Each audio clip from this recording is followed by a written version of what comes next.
Next हम लोग बात कर रहे हैं प्रॉपर्टीज़ की। कोलॉइडल पार्टिकल्स में कौन कौन सी प्रॉपर्टीज़ होती हैं, तो इसमें सीपी कोलिगेटिव प्रॉपर्टीज़ भी शो करता है। ये अब कोलिगेटिव प्रॉपर्टीज़ हम लोगों ने कौन कौन सी पढ़ी थी, कोई बताएगा?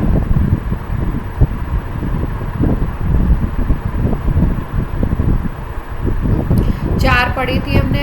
RLVP पढ़ा था, relative lowering in vapour pressure, ये भी होता है कोलॉइडल पार्टिकल्स में।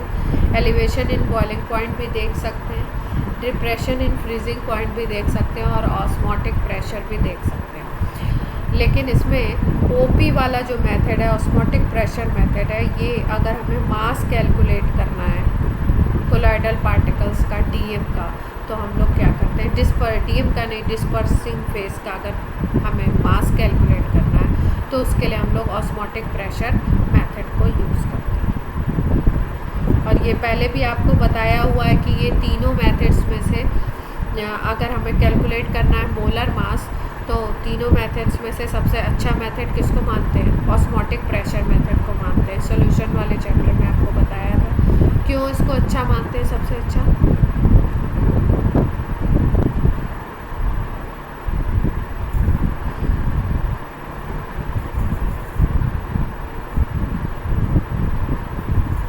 ऑस्मोटिक प्रेशर मेथड को सबसे अच्छा क्यों मानते हैं?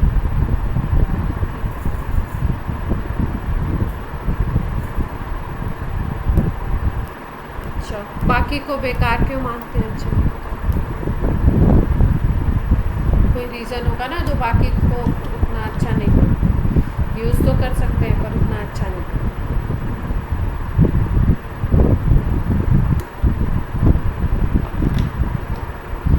रिलेटिवली सिंपल है। अच्छा देखो, क्या ये जो बॉइलिंग पॉइंट की बात हो रही है, एलिवेशन इन बॉइलिंग पॉइंट की, बॉइलिंग पॉइंट में क्या होता है कि कई बार हीटिंग में कंपाउंड आपका डिकम्पोज कर जाता है। ओरिजिनल जो सब्सटेंस है वो क्या होगा, डिकम्पोज कर जाएगा। अगर डिकम्पोज कर जाता है तो कई बार जिसका आप मॉलिक्यूलर वेट कैलकुलेट करना चाहते हैं वो ओरिजिनल वो सब्सटेंस है ही नहीं, तो आपके कैलकुलेशन में एरर आ जाएगा, ठीक है, एक्सपेरिमेंट रॉन्ग हो जाएगा। फिर उसके बाद डिप्रेशन इन फ्रीजिंग पॉइंट की अगर बात करो तो इसमें फ्रीजिंग पॉइंट जो टेम्परेचर है वो बहुत लो होता है, ठीक है, तो उसको मेज़र करना थोड़ा टफ हो जाता है। टेम्परेचर अल्ट्रा लो होता है, तो अल्ट्रा लो टेम्परेचर्स में वेरिएशंस को देखना, क्योंकि जब हम लोग टेम्परेचर इन फ्रीजिंग पॉइंट को देखते हैं तो उसके थ्रू हम मोलर मास कैसे कैलकुलेट करते हैं, उसके थ्रू अगर हमें मोलर मास कैलकुलेट करना है तो हम लोग देखते हैं आपका डेल्टा TF। इस डेटा को हमें देखना पड़ता है। TF और मोलैलिटी में क्या रिलेशन है, डेल्टा TF और मोलैलिटी?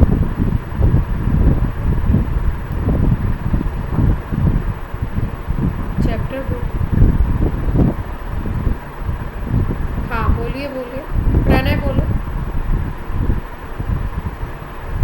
KF × M होता है, M होती है मोलैलिटी आपकी, ठीक है।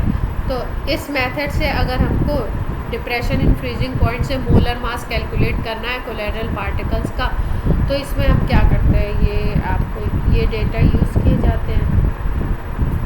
इसको मोल बोलते हैं, तो मोल हो गया आपका GM/mm, और यहाँ पे हो गया मास ऑफ सॉल्वेंट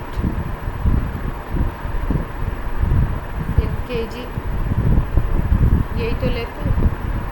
अब ये जो डेल्टा TF है, डिप्रेशन इन फ्रीजिंग पॉइंट, ये बहुत छोटा टेम्परेचर होता है।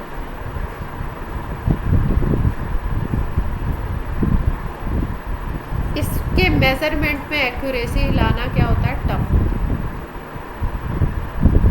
इसको मेज़र करना थोड़ा क्या हो जाता है, टफ हो जाता है। क्यों? क्योंकि मोलर मास कैलकुलेशन में हमें इस डेटा को यूज़ करना है, डेल्टा TF। तो ये प्रॉब्लम होती है। TB में क्या प्रॉब्लम होती है, डेल्टा TB से ये होता है कि बॉइलिंग पे क्या होता है, बॉइलिंग टेम्परेचर पे कई बार कुछ सब्सटेंसेस डिकम्पोज होते हैं। जैसे कोलॉइडल पार्टिकल्स का हमको कैलकुलेट करना है, अब मान लो हमने उसको हीट कर दिया और वो कुछ ऐसा रहा कि वो कोलॉइडल रहा ही नहीं, मतलब चेंज हो गया किसी और पार्टिकल में, तो फिर उसके बाद हमें कैलकुलेशन जो हम करेंगे वो क्या होगा, गलत आएगा, हाँ, रिज़ल्ट हमको सही नहीं मिलेगा, ठीक। Relative lowering and vapour pressure में भी यही बात है, आपको बॉइलिंग पॉइंट तक ले जाना है, वो बात नहीं है। ऑस्मोटिक प्रेशर एक ऐसा मेथड है जो क्या इजी पड़ता है और उसके कैलकुलेशन में एक तो इजी है, दूसरा कैलकुलेशन में एरर के चांसेस कम। टेम्परेचर वगैरह की सेटिंग ना तो हाई करना है ना लो करना है, इसको हम लोग ऑस्मोटिक प्रेशर को हम लोग रूम टेम्परेचर पे कैलकुलेट कर सकते हैं। क्लियर है बात?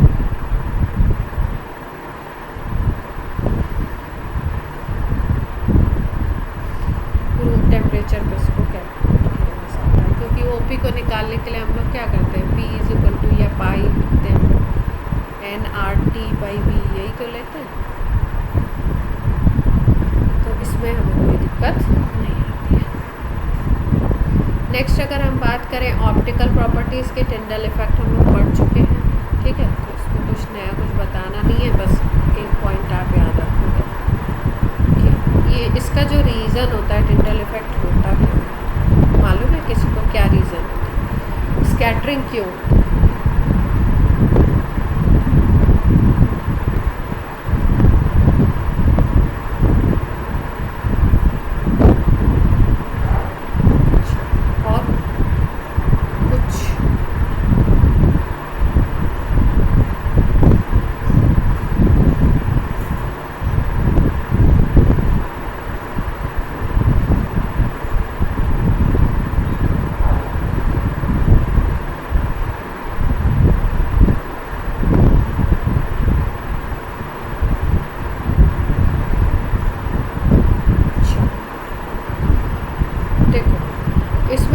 एक पॉइंट हम लोग याद रखेंगे, जैसे हम लोगों ने अगर आपने सुना TIR सुना है फिजिक्स में,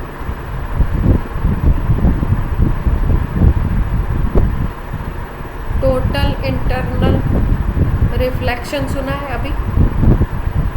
टोटल इंटरनल रिफ्लेक्शन तो बोला जाता है ना कि डायमंड में ये TIR प्रेजेंट होता है, इसीलिए डायमंड का क्या होता है, डायमंड बहुत शाइन करता है ना, ये बात कही जाती है ना, डायमंड में शाइन बहुत ज़्यादा होता है। क्यों? क्योंकि उसमें जो रेज एक बार एंटर कर जाती है वो बाहर नहीं निकल पाती हैं, अलग अलग सर्फेसेस से बार बार उसमें TIR होता रहता है, टोटल इंटरनल रिफ्लेक्शन।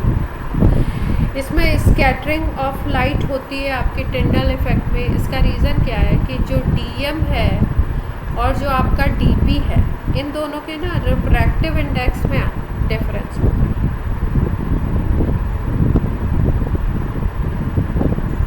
इनके रिफ्रैक्टिव इंडेक्स में क्या होता है, डिफरेंस होता है। और कभी भी आपको पता है रिफ्रैक्टिव इंडेक्स में डिफरेंस अगर होगा तो आपका क्या, आप कौन सा फिनोमिना शो होगा?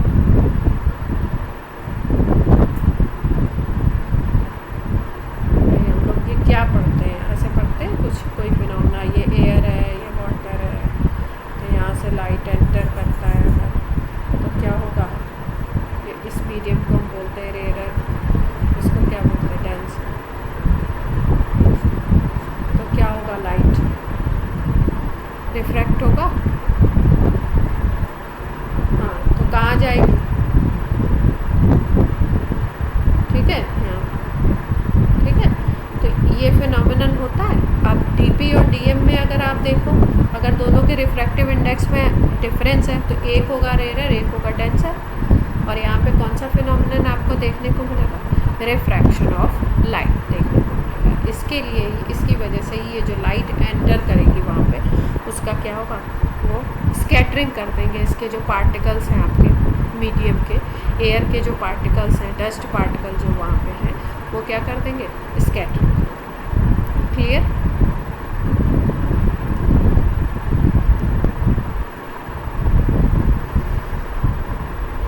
टिंडल इफेक्ट पहले बता चुके हैं, ब्राउनियन मूवमेंट भी आपको बता चुके हैं, कुछ नया नहीं है इसमें।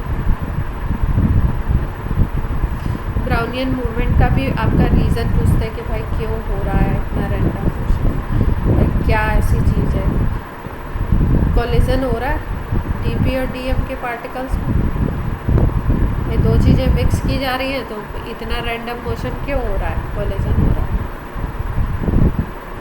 DP और DM पार्टिकल्स के बीच।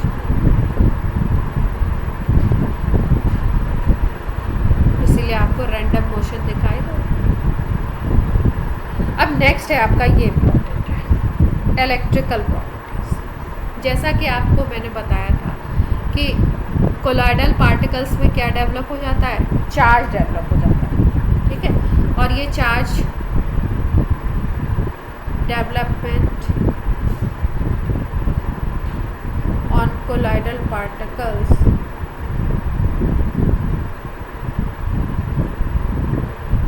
ये पढ़ चुके हैं आप। पॉजिटिव चार्ज भी हो सकता है और कैसा हो सकता है, नेगेटिव चार्ज भी हो सकता है। जैसे हम लोगों ने एग्जांपल पढ़ा था आर्सेनिक सल्फाइड AS2S3 का अगर लो तो निगेटिव सॉल्व बनता है, और अगर यहाँ पे आप FeOH होल थ्राइस ले लो, AlOH होल थ्राइस ले लो, तो ये कैसा सॉल्व बनता है, पॉजिटिव सॉल्व बनता है।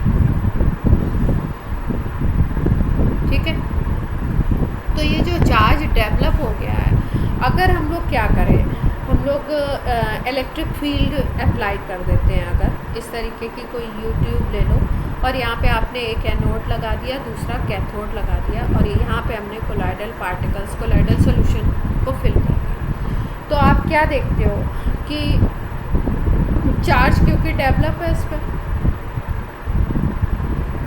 तो कोलाइडल पार्टिकल्स क्या करते हैं, मूव करना स्टार्ट कर देते हैं, और जिस तरीके का चार्ज होगा उसके अपोजिट, जैसे मान लो पॉजिटिव है, मान लो AS2S3 हमने भरा इसमें, तो AS2S3 कैसा था, नेगेटिव था, तो इसके पार्टिकल्स किस तरफ जाएंगे, आप एनोड की तरफ मूव करने लगते, और अगर हम कोई पॉजिटिव लेते हैं तो उसके किस तरफ मूव करेंगे, जैसे मान लो हमने FeOH होल थ्राइस का ले लिया, फेरिक हाइड्रोक्साइड का, तो इसके पार्टिकल्स कैसे हैं, पॉजिटिव है, इनके ऊपर पॉजिटिव चार्ज डेवलप है, तो ये किसकी तरफ मूव करना स्टार्ट कर देंगे, कैथोड की तरफ।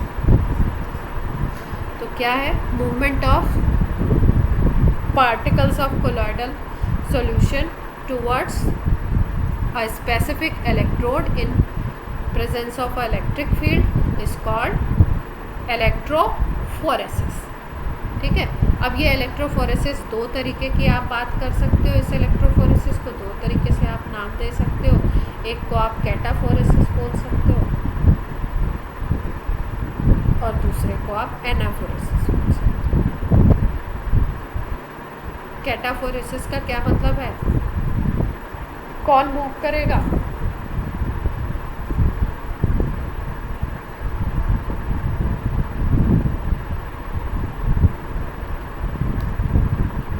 और एनाफोरेसिस का क्या मतलब है, एना अगर कोलाइडल पार्टिकल कैटायन की तरफ नहीं, कैटा और एना का मतलब होता है कैथोड की तरफ मूव करेंगे या एनोड की तरफ, तब इसको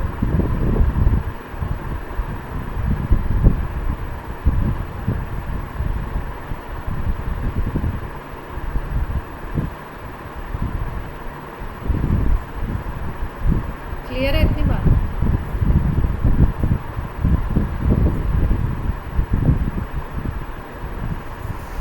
तो उन्होंने नाम सेम दे रखा है वैसे, कैटाफोरेसिस या एनाफोरेसिस होती है। ठीक है, दो पढ़े हुए हम लोगों ने। Electrophoresis is a common term,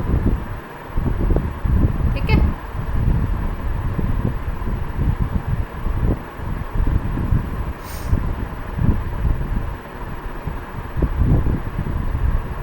अब देखो एक और बात बताना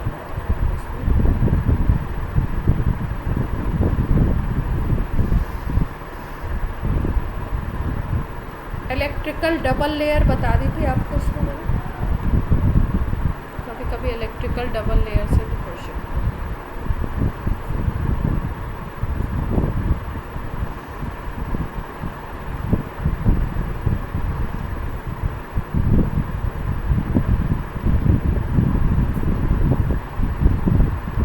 electrical double layer concept,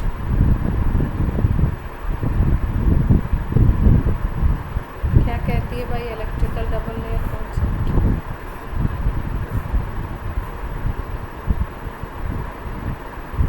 colloidal particles के ऊपर क्या होगा, चार्ज होगा।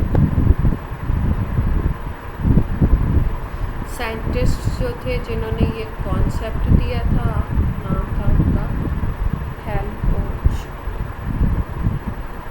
इन्होंने दिया था इलेक्ट्रिकल डबल लेयर का कॉन्सेप्ट। और दूसरा था जीटा पोटेंशियल, जीटा पोटेंशियल नाम सुना है कहीं,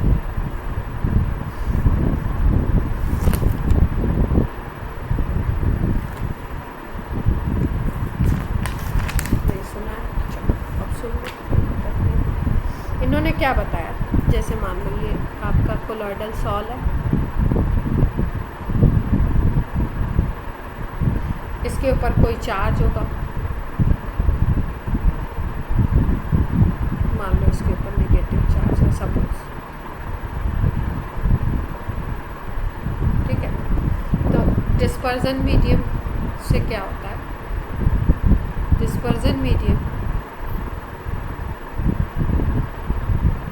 से अपोजिट चार्ज आयन यहाँ पे क्या करता है, एक लेयर बना लेता है अपोजिट और इक्वल।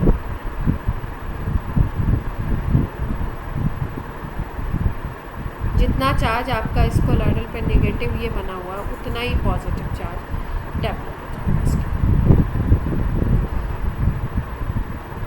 तो अगर आप देखो तो चार्ज के डबल लेयर बन गई, 1 और 2। ये जो 1 लेयर है आप इसको हम लोग बोलते हैं फिक्स्ड लेयर। क्या नाम देते हैं इसको, फिक्स्ड। और ये जो सेकंड वाली लेयर बनी है जो डिस्पर्जन मीडियम के थ्रू बनी है, इसको हम लोग बोलते हैं मूवेबल। क्लियर है इतनी बात।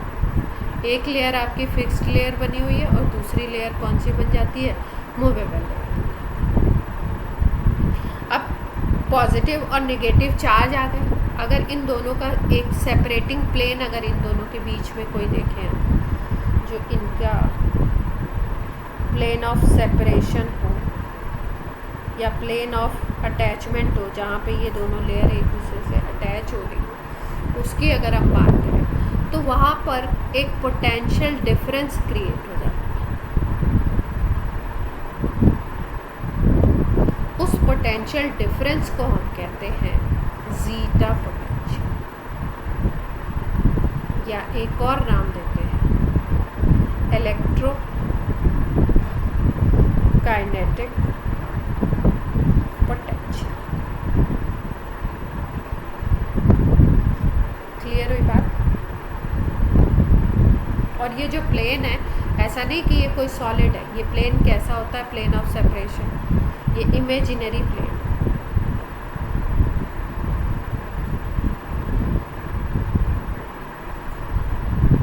तो ये डबल लेयर का कॉन्सेप्ट किसने दिया था, साइंटिस्ट का नाम था हेल्महोल्ट्ज। इन्होंने क्या बताया, एक तो ये फिक्स लेयर है जो कोलॉइडल पार्टिकल के ऊपर जो चार्ज है, फिर डिस्पर्जन मीडियम के थ्रू इसके ऊपर एक और लेयर डेवलप हो जाती है जिस पे इक्वल और अपोजिट चार्ज होता है।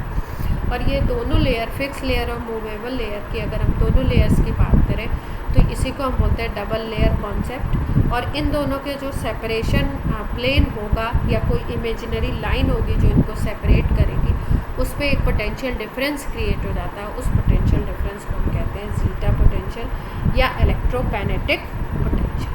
क्लियर।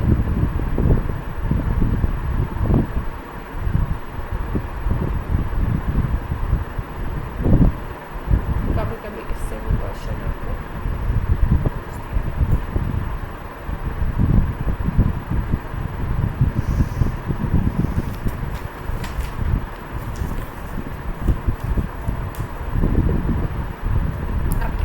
अब हम लोग बात करें कोगुलेशन ऑफ कोलॉइड्स। इसमें क्या करते हैं, जो कोलॉइडल पार्टिकल है उसको क्या करते हैं, कोलॉइडल नेचर को ख़त्म किया जाता है।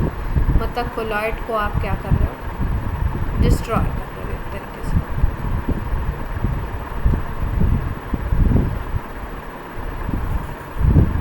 तो हम लोग क्या करते हैं,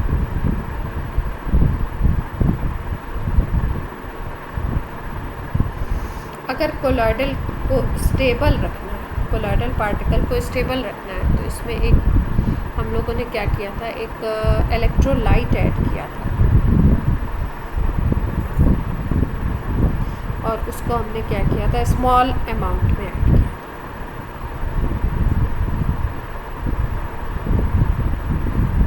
लेकिन अगर आपको इसको डीस्टेबलाइज करना है तो हम लोग क्या करते हैं, जिसको हम कोगुलेशन भी बोलते हैं।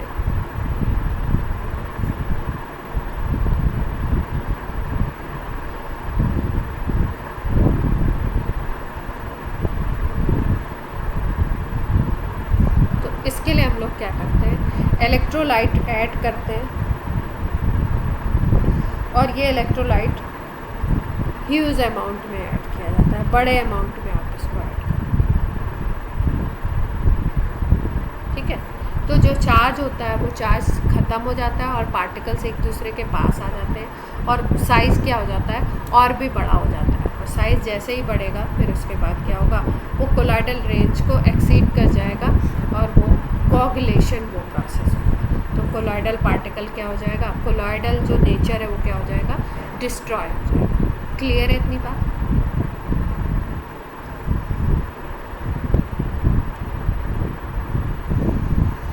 देखो क्या कह रहे हैं, when electrolyte is added in larger concentration, particles of salt take up the ions which are oppositely charged and thus get neutralized. The neutral particle then start aggregating, giving particles of large size then precipitated. This process of aggregation of colloidal particles into insoluble precipitate by addition of some suitable electrolyte is known as coagulation.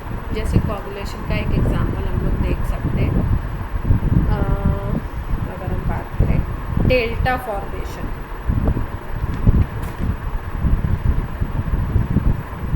ये board का important question है। Board क्या पूछते हैं, delta formation जो आपके reverse होते हैं वो क्या करते हैं, डेल्टा फॉर्म करते हैं। कैसे, रिवर है आपके कोई, तो रिवर वाटर में क्ले होता है और ये जो क्ले होता है ये आपका होता है नेगेटिवली चार्ज्ड।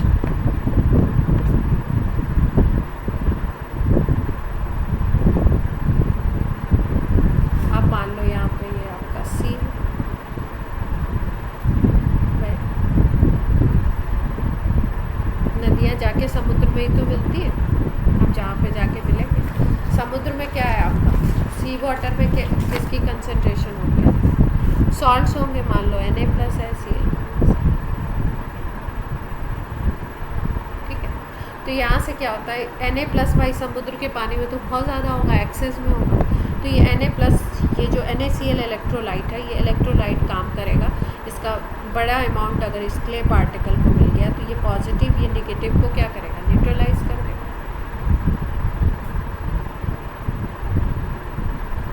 नेगेटिव इसका चार्ज और पॉजिटिव इसका चार्ज, ये दोनों एक दूसरे को क्या करेंगे, न्यूट्रलाइज। और फिर उसके बाद ये क्ले पार्टिकल्स क्या हो जाएंगे, इनका साइज़ धीरे धीरे बड़ा हो जाएगा और यहाँ पे इस तरीके का क्यूबिकल इस टाइप का स्ट्रक्चर जिसको हम बोलते हैं क्या, टेंट।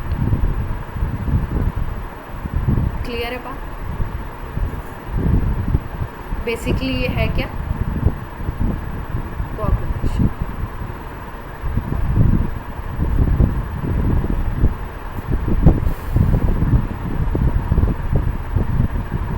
ठीक है,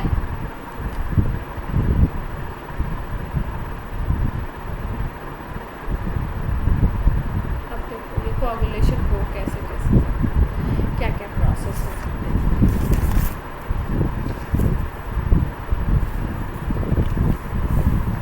इसमें मेथड्स के नाम हम याद रखते हैं। कभी कभी हीटिंग से हो जाता है कोगुलेशन, हीट कर दो, हीटिंग से भी करवा सकते हो। ठीक है, जैसे आपने देखा होगा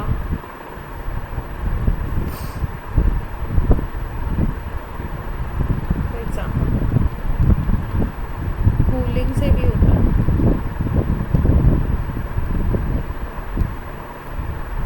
लाइट से एक्सपोज कर दीजिए तो भी हो सकता है कोगुलेशन। मैकेनिकल कोई प्रोसेस यूज़ कर दीजिए उससे भी हो सकता है। डायलिसिस अगर लगातार करवाइए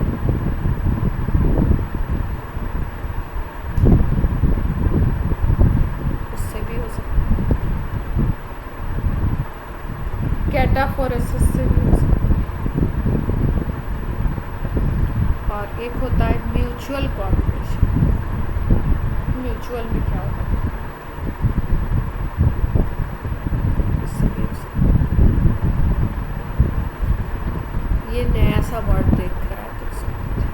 म्यूचुअल कोऑगुलेशन। सपोज हमारे पास कोई पॉजिटिव कोलाइडल है, ठीक है, और कोई नेगेटिव कोलाइडल है, दोनों को मिक्स कर, mixing of positive solve, colloidal solution को सॉल्व बोलते हैं, एंड नेगेटिव सॉल्व, दोनों को मिक्स कर दीजिए और चार्ज इसका भी ख़त्म हो जाए, इसका भी ख़त्म हो जाए, न्यूट्रलाइज हो जाए, बड़े पार्टिकल्स बना लें, तो क्या हो जाएगा, कोऑगुलेशन हो जाएगा। म्यूचुअल इसलिए बोल दिया क्योंकि दो कोलाइडल जो सॉल्यूशन थे उन्होंने क्या किया, एक दूसरे को न्यूट्रलाइज कर दिया। क्लियर है बात? म्यूचुअल कोऑगुलेशन क्या है? जैसे सपोज मान लो हम ले लेते हैं अभी जो हमने नेगेटिव का एग्जांपल लिया था, AS2S3 का ले लो, इसके ऊपर तो नेगेटिव चार्ज होगा, और FeOH होल थ्राइस का ले लो, फेरिक हाइड्रोक्साइड, इसके ऊपर कैसा चार्ज होगा, पॉजिटिव। ये दोनों एक दूसरे को क्या करेंगे, न्यूट्रलाइज कर देंगे, इनको मिक्स कर देंगे, बड़ा पार्टिकल्स बना लेंगे। इसको अगर हम देखते हैं, इसका कोलाइडल होता है रेड कलर का, और AS2S3 का जब कोलाइडल सॉल्यूशन बनाते हैं तो इसका कलर होता है येलो कलर। जब दोनों को मिक्स कर देते हैं, म्यूचुअल कोऑगुलेशन हो जाता है, तो इसके पार्टिकल्स आपको कलरलेस दिखते हैं। क्लियर?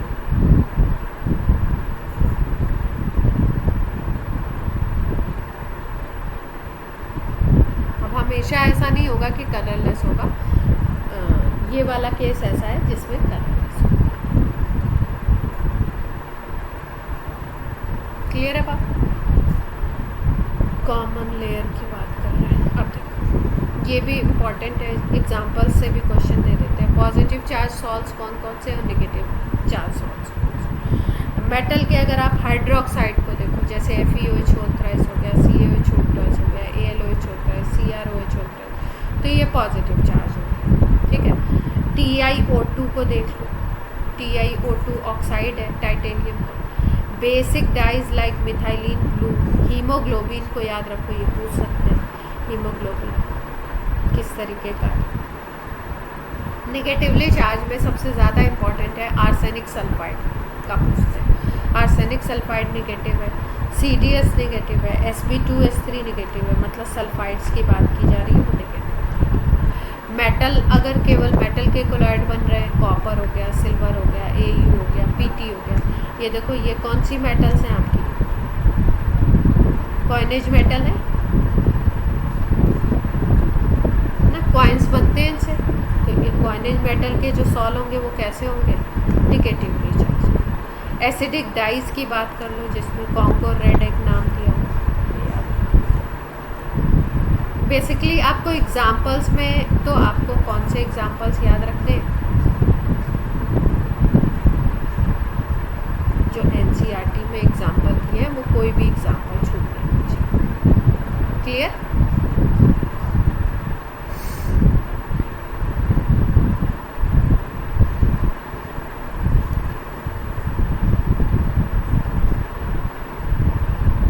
डबल लेयर हो गई, इलेक्ट्रोफोरेसिस हो गया, और हो गया आपका जीटा पोटेंशियल हो गया, कोऑगुलेशन में म्यूचुअल कोऑगुलेशन बता दिया आपको। तो नेक्स्ट है अपना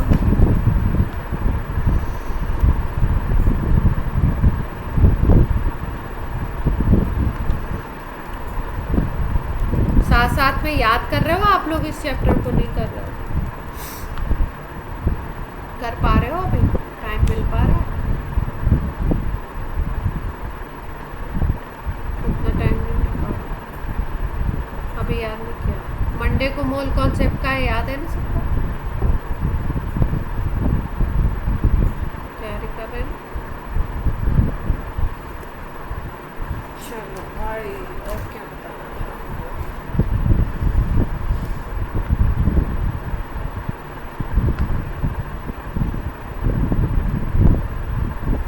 अच्छा, ये जो कोऑगुलेशन होता है, इस कोऑगुलेशन में कौन से फैक्टर्स ऐसे होंगे जो आपका कोऑगुलेशन, कोई ऐसा हो सकता है जो ज़्यादा करवाए कोऑगुलेशन, और कोई ऐसा हो सकता है जो कोऑगुलेशन कम करवाए। तो अगर फैक्टर्स की बात करें तो एक साइंटिस्ट थे हार्डी शूट, इन्होंने एक रूल दिया था। क्या बोला इन्होंने बोला कि अगर फ्लोकुलेटिंग पावर या कोगुलेटिंग पावर की हम बात करें तो कोगुलेशन पावर उस इलेक्ट्रोलाइट में ज़्यादा होगा जिसमें चार्ज का अमाउंट ज़्यादा होगा। सपोज मान लो हमारे पास कोई पॉजिटिव कोलॉइड, ठीक है। अब पॉजिटिव कोलॉइड है और इसको आपको कोगुलेशन करवाना है, तो कैसा हमें चाहिए, ऐसा इलेक्ट्रोलाइट मिले जो निगेटिव आयन देता हो, अच्छा निगेटिव आयन दे रहा। तो जैसे मान लो हमारे पास आता है कोई Cl- आ गया, कोई आ गया NO3, मान लो आपके पास ऐसे Cl-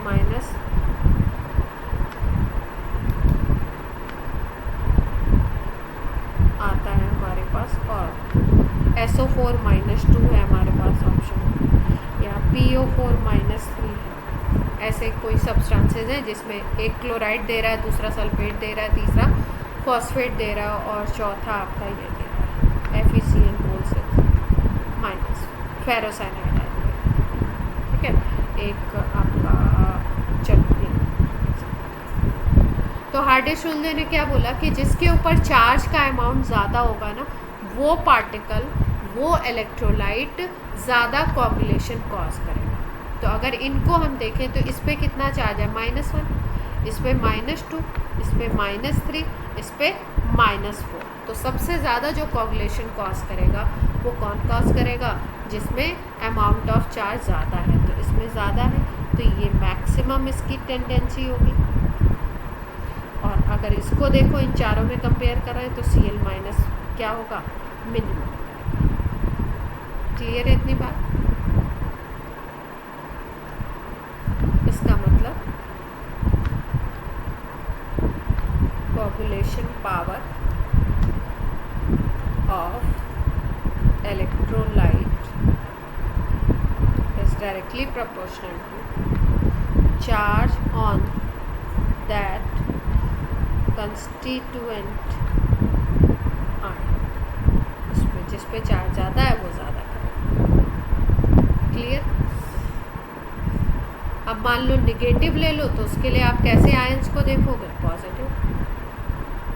अभी हमने पॉजिटिव सॉल्व लिया था, अगर हम निगेटिव सॉल्व लेंगे तो उसके लिए हमें किसको देखना होगा, पॉजिटिव आयंस को देखना।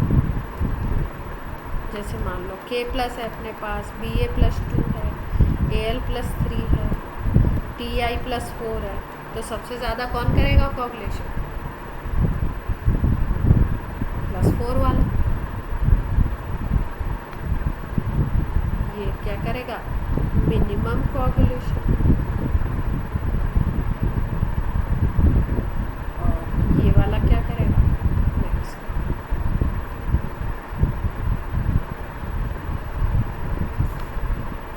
क्लियर है बात? किसने बताया था ये, हार्डी-शुल्ज़े रूल है ये, हार्डी-शुल्ज़े। नेक्स्ट पार्ट पे मूव करें।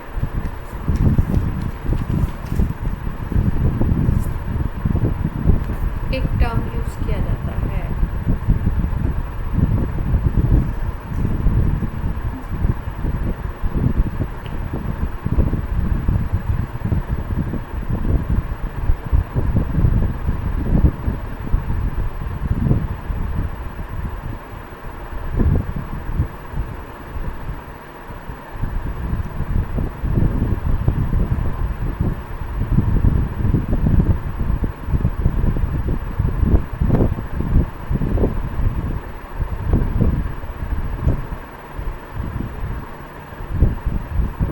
आइसो इलेक्ट्रिक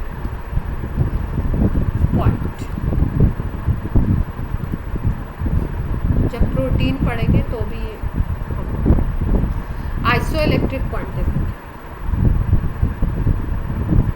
ये है आपका H plus concentration at which colloidal particles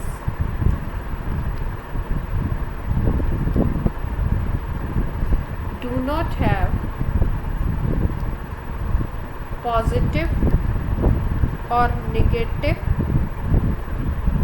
charge। मतलब कोई ऐसा H प्लस कंसंट्रेशन हो जिस पे कोलॉइडल पार्टिकल्स पे ना तो पॉजिटिव चार्ज हो और ना ही क्या हो, नेगेटिव चार्ज हो, न्यूट्रलाइज हो जाए वो, तो हम लोग ऐसे पॉइंट को क्या बोलते हैं,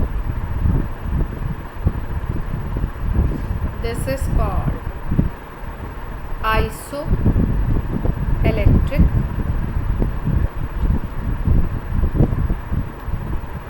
क्लियर।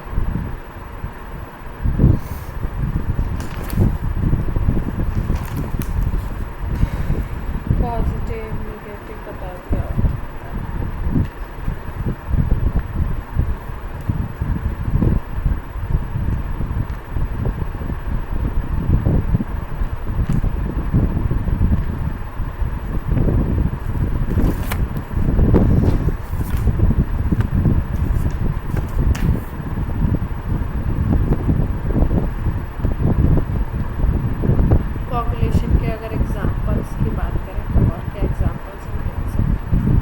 एक तो डेल्टा फॉर्मेशन देख लिया, दूसरा एक होता है आपका electrostatic precipitation of carbon particles.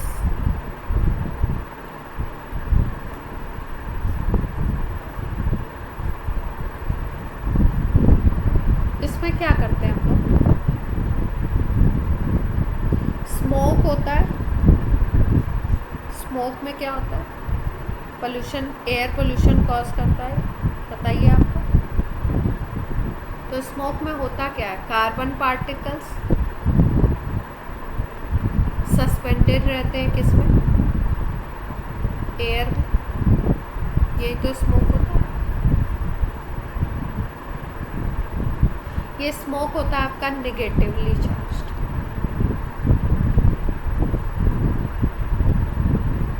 Colloid, इस नेगेटिवली चार्ज्ड कोलॉइड को हम लोग क्या करते हैं, इसको हम लोग एक इंस्ट्रूमेंट है उसके थ्रू सेपरेट करते हैं। तो इसमें क्या किया जाता है, प्रेसिपिटेशन करवाया जाता है, नेगेटिव को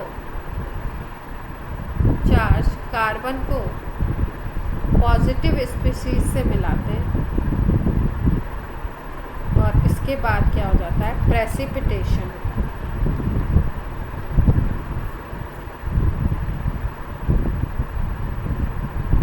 और इस प्रेसिपिटेशन से नेगेटिव चार्ज कार्बन को हम लोग क्या करते हैं, प्रेसिपिटेशन के थ्रू अलग कर लेते हैं। जैसे किचन वगैरह में आपने वो देखा हुआ, चिमनी देखा हुआ, चिमनी देखी है, ठीक है, या कोई इंडस्ट्री अगर होती है, बेसिकली किचन में तो कितना होगा, इंडस्ट्री अगर कोई होगा ऐसा, इंडस्ट्रियल प्लांट है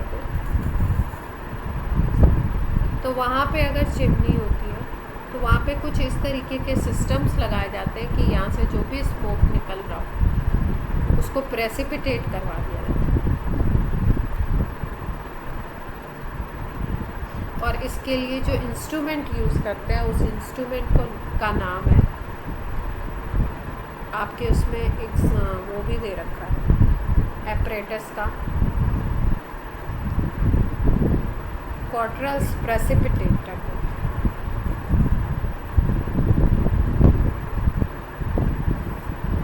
एनसीईआरटी में हो सकता है इसका डायग्राम दिख रहा है। और 2 या 3 साल पहले ये आरबीएससी में क्वेश्चन भी आया था।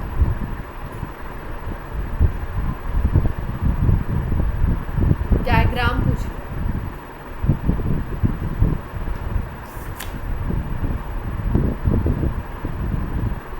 तो किसके लिए यूज़ करते हैं इसको, एयर पोल्यूशन को ख़त्म करने के लिए प्रोसेस क्या होता है, कार्बन के पार्टिकल्स होते हैं निगेटिवली चार्ज, उसको क्या करवाया जाता है, पॉजिटिव चार्ज फिल्टर्स लगाए जाते हैं और उन फिल्टर्स के थ्रू इसका क्या करते हैं, प्रेसिपिटेशन करवाते हैं और प्रेसिपिटेट करा के इसको अलग करते हैं। क्लियर?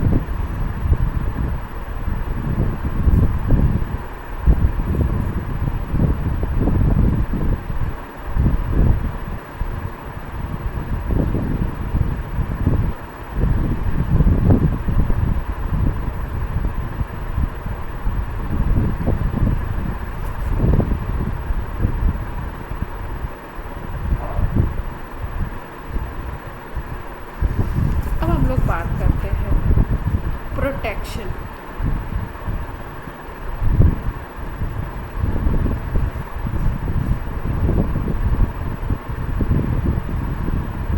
कोलाइडल सॉल जो है हमारा, उसका हमको क्या करना है, protection.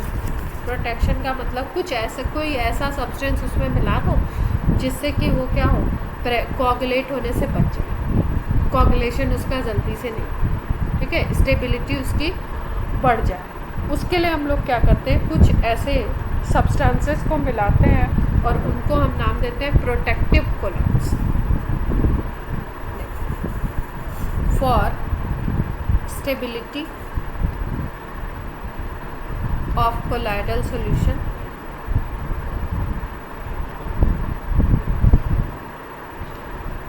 we add some substances that are called protective colloid.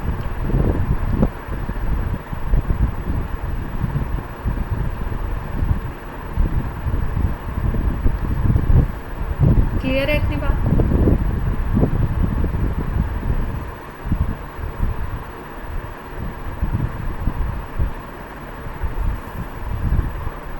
अब जैसे अगर हम एग्जांपल की बात करें तो कुछ प्रोटेक्टिव कोलाइड्स हैं, जैसे जिलेटिन, केसीन, ये प्रोटीन है आपका मिल्क का, हीमोग्लोबिन, एल्ब्यूमिन,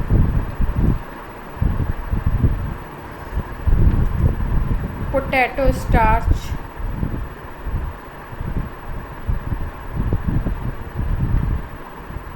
गम अरेबिक,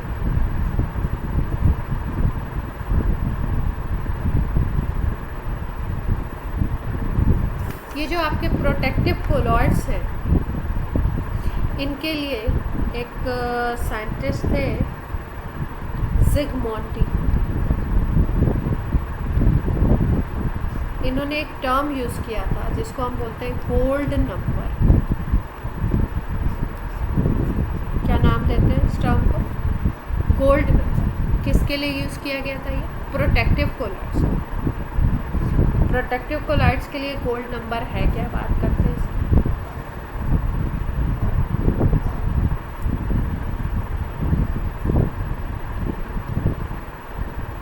ये गोल्ड नंबर है आपका, this is minimum amount of lyophilic substance in milligram which prevent coagulation of 10 ml, which prevents coagulation of 10 ml gold salt against 1 ml of 10% NaCl solution। मतलब क्या है? अगर आप gold salt का 10 ml लेते हो और उसमें आपने 1 ml मिक्स किया 10% NaCl सॉल्यूशन को, तो इससे, इस पूरे प्रोसेस से अगर आपको प्रोटेक्ट करना है इस कोगुलेशन से, मतलब वो कोगुलेट ना हो, वो डीस्टेबलाइज ना हो, वो कोलाइडल सॉल्ट गोल्ड का वैसा ही बना रहे, उसके लिए जितना भी आपको मिनिमम अमाउंट मिलीग्राम में यूज़ करना पड़ेगा किसी लायोफिलिक सब्सटेंस का, उसको हम कहते हैं गोल्ड नंबर। किसने ये टर्म इंट्रोड्यूस किया था? ज़िगमंड डी। क्लियर हुई कुछ बात?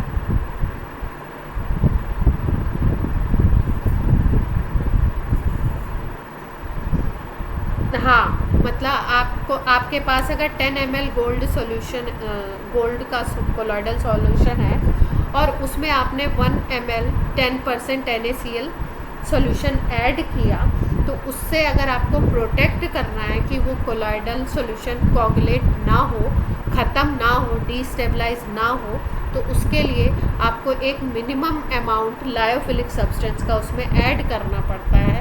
उस मिनिमम अमाउंट का जो मिनिमम अमाउंट होगा मिलीग्राम्स में, वो जो नंबर आएगा उसको हम बोलते हैं गोल्ड नंबर। क्लियर? अब देखो, जैसे अगर हम बात करें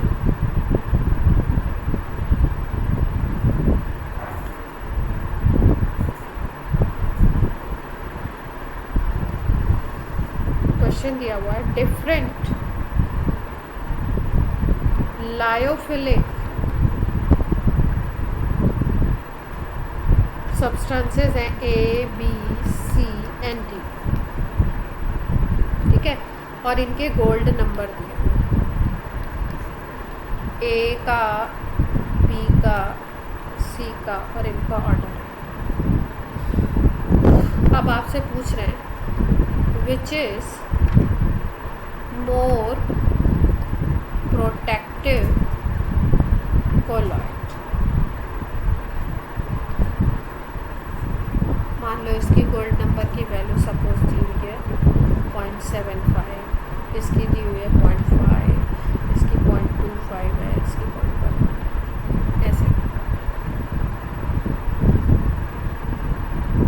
तो कौन सबसे अच्छा प्रोटेक्टिव होना चाहिए?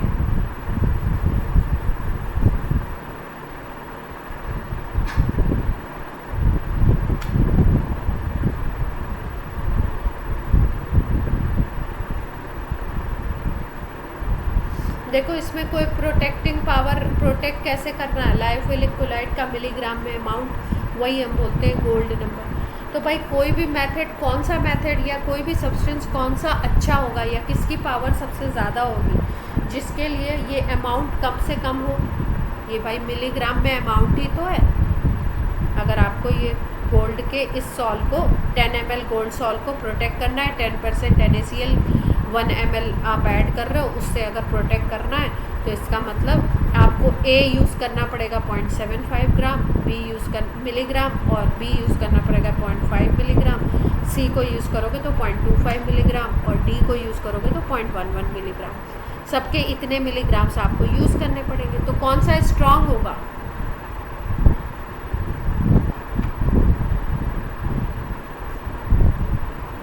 देखो, जो भी कोलॉइडल पार्टिकल जिसका आपको कम अमाउंट यूज़ करना पड़ेगा, इसका मतलब उसकी पावर ज़्यादा है,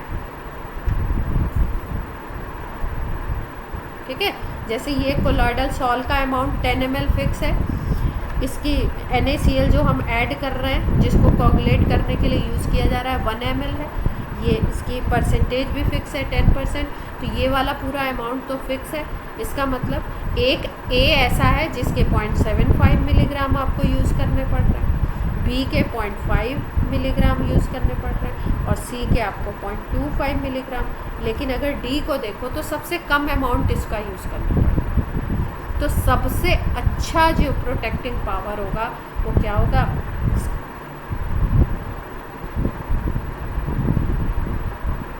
क्लियर है बात? मतलब जिसका सबसे कम अमाउंट हमें यूज़ करना पड़ रहा है उसकी प्रोटेक्टिंग पावर सबसे ज़्यादा। तो अगर डिफरेंट लायोफिलिक की गोल्ड नंबर आपको गिवन हो तो प्रोटेक्टिंग पावर आप कैसे देख सकते हो कि जिसका गोल्ड नंबर ज़्यादा उसका प्रोटेक्टिंग पावर कम। अपोजिट में याद रखो।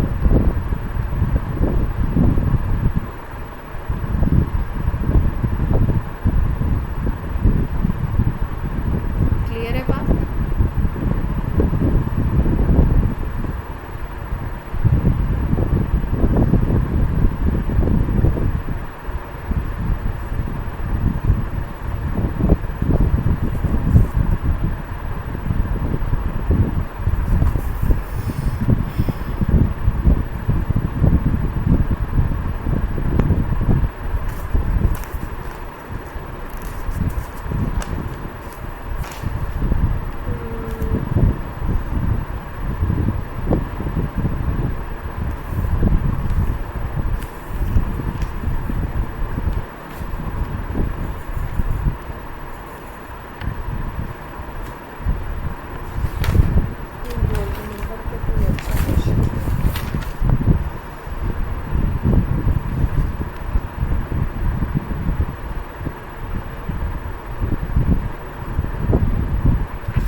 क्या करना है, अब हमको इसका लास्ट पार्ट कैटालिसिस करना है और कैटालिसिस ख़त्म करके